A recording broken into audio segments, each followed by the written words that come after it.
Okay, thank you. I'm presenting today on our relatively recently awarded LuSTR Award on a site preparation system. We call it Aspect for autonomous site preparation, excavation, compaction, and testing. Next slide. So we have a large team, several professors at the Colorado School of Mines, along with Lunar Outpost providing the actual mobility platform. Michigan Tech, Paul Bonsasante is here with a compaction system and advice and thoughts on how to do this from Bechtel. At the School of Mines, I'm the PI and kind of focusing on regolith mechanics. Have other professors and two professors in robotics, both sensing and a computer science professor working on autonomy. And then support from other professors in the Space Resources program, George Sowers on systems and kind of infusion, where this might go, and then Dr. Kevin Cannon on simulants and lunar surface simulation. Next slide. The LuSTR solicitation on this put some very specific requirements on what site preparation means. It is intended to be for a landing pad site preparation. The site to be prepared is nominally close to level, but contains a number of craters and rocks, which the entire lunar surface would always contain.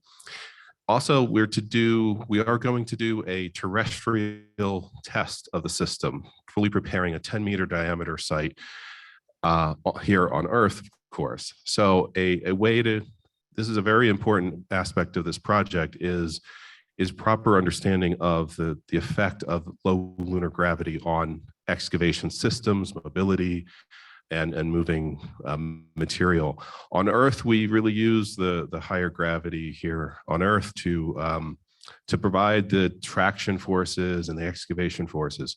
On the moon, it's 1/6 of this gravity. So therefore, one way to simulate that is here on Earth, do this with a lightweight vehicle. So we're limiting this to 83 kilograms here on Earth for a terrestrial test. That's equivalent to a lunar vehicle being 500 kilograms, simply a matter of difference in gravity.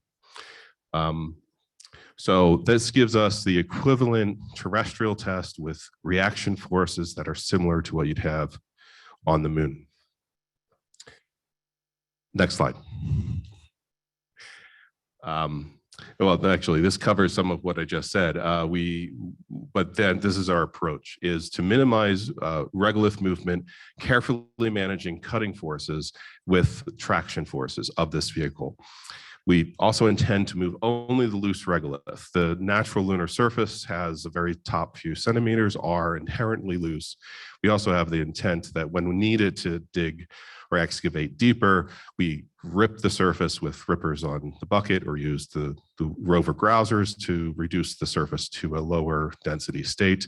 There's also a possibility, another mitigation is vibration in the bucket to more easily excavate the surface. But the principle for dealing with the dense surface is to render it low density before moving it. Also in this, we view autonomy as a necessary step.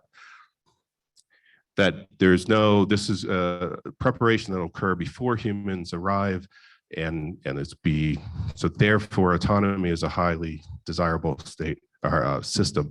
The other part of that is that we could imagine doing this in a teleoperated mode.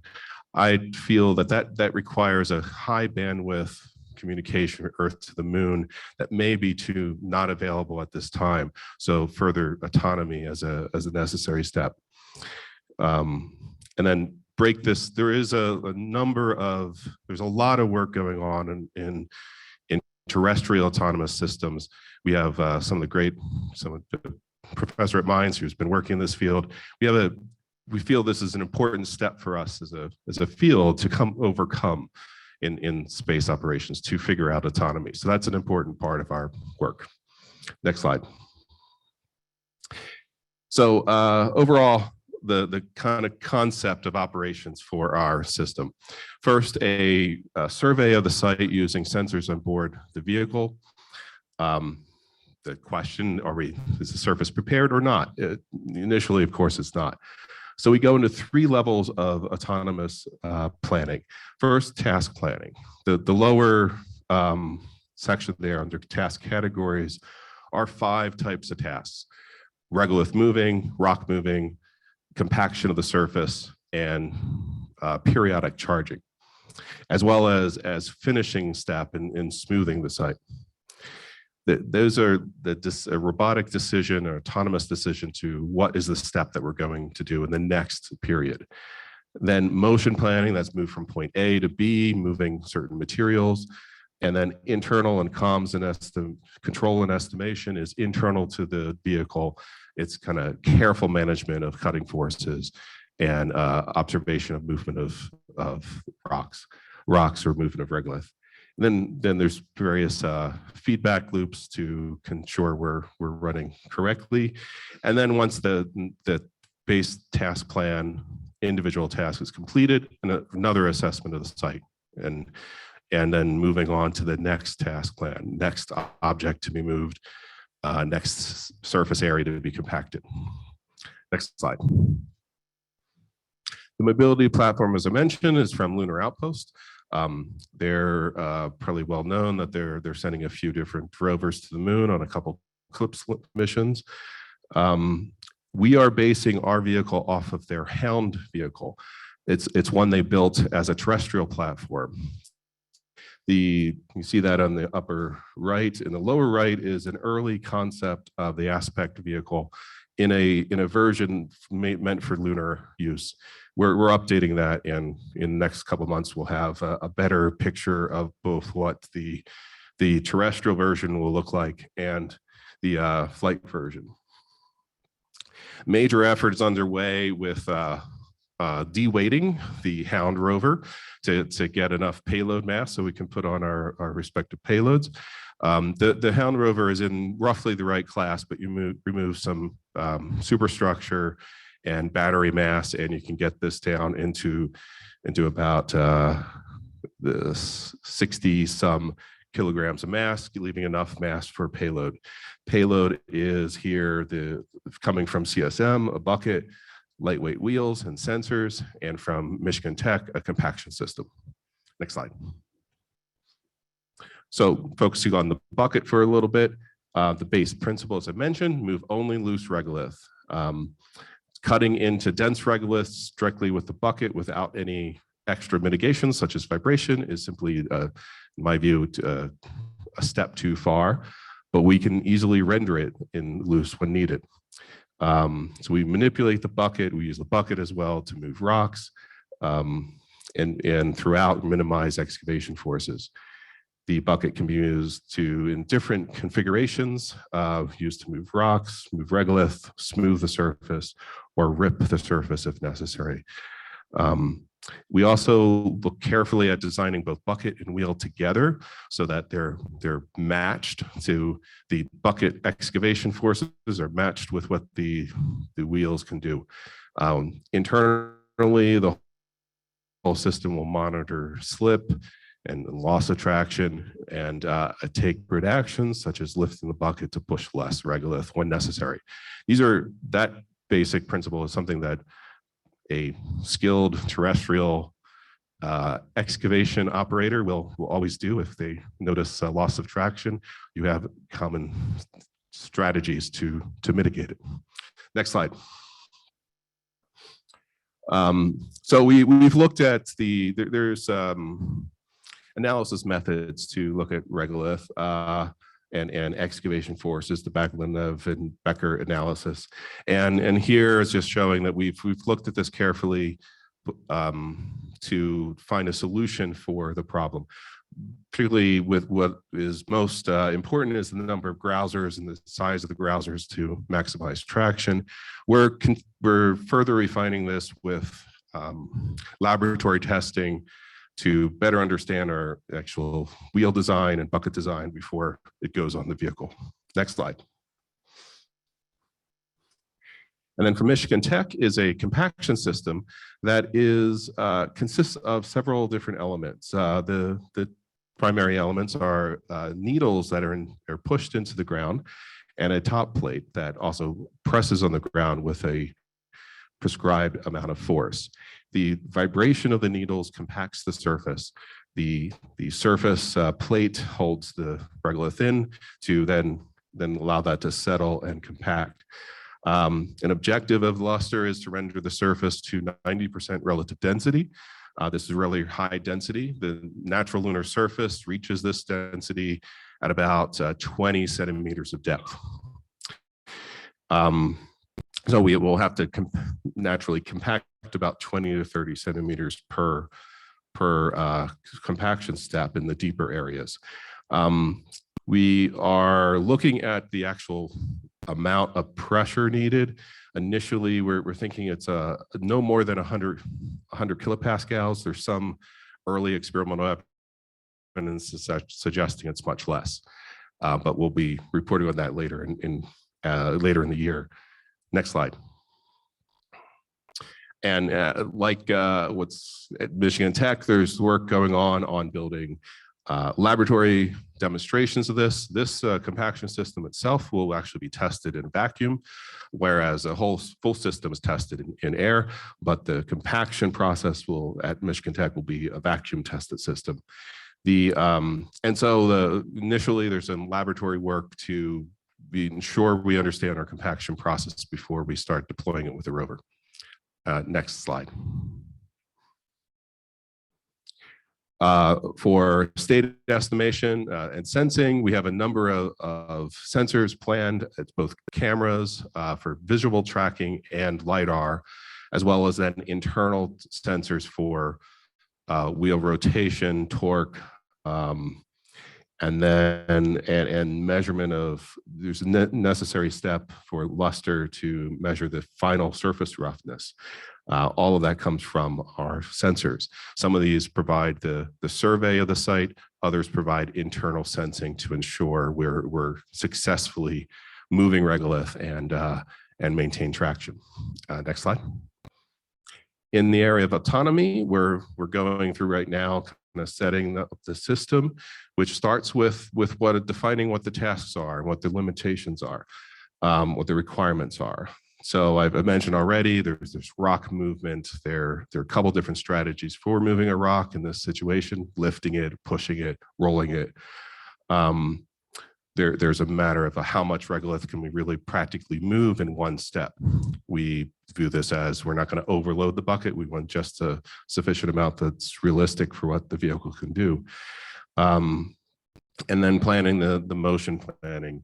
So this is a step that our colleague at School of Mines and Computer Science is working on. Next slide. This goes into the further definition of the number of different possible tasks that the system will do. In defining the autonomous process, it starts with defining these kind of steps. We think of this naturally. You need to kind of have an autonomous system where this high-level planning is the starting point. And then each of these, it's further defined in what it means mechanically in motion planning. How much regolith can be moved, how large a rock can be moved, can a particular rock be pushed or lifted? And we're working on this, and again, we're still at early stages of the project, so don't have that much I can tell you more, but soon we'll have a lot more to talk about. Next slide. Another step is actually a test site. So at School of Mines, we have various test sites. We have a lunar test bed that's shown in the middle top picture. That's about, putting in meters, about 3 by 4 meters. The LuSTR test is going to be the prepared site is 10 meters in diameter. The actual test site we'll build is a little larger than that. We're looking at couple different options. The one that looks the most likely is a site that the Colorado School of Mines owns just outside, just 40 minutes away from Golden, Colorado and Idaho Springs. It's actually a mine that's an experimental mine testing is done, our mining work is done there. The robotics professors I'm working with actually have done a lot of work inside the mine for autonomous robotics within mining. But there's an outdoor site where we're likely locating this. So we're going to build this larger LuSTR test bed, fill it with a realistic lunar simulant, closely related to our CSM LHT, although not necessarily exactly that, mostly for cost reasons. Put a structure over it, and this will become a test site in place around this time next year to begin testing the vehicle. And next slide. I think I'm at the end. A little more on our simulants. It is hundreds of tons. It's with tens to hundreds of tons of regolith to do the full test site. We'll be making this version of CSM LHT. You can learn more about it at our Simulants at Mines, simulantsdb.com.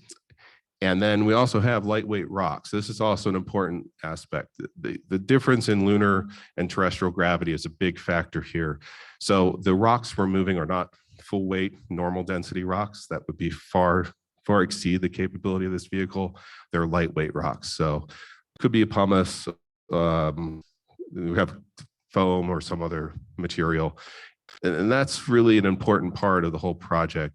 It's realistic test with realistic interaction forces between your excavation systems, your mobility systems, and the lunar regolith, and with autonomy. And now I think we're at the last slide. All right, Infusion, of course. So we're focusing on a 10-meter diameter test. That is essentially done because it's a scale that's bigger than, sufficiently large, you can imagine the scaling up. But a real lunar landing pad would actually be quite a bit larger. So there is a LUSTR requirement to look at scaling up to 200-meter diameter.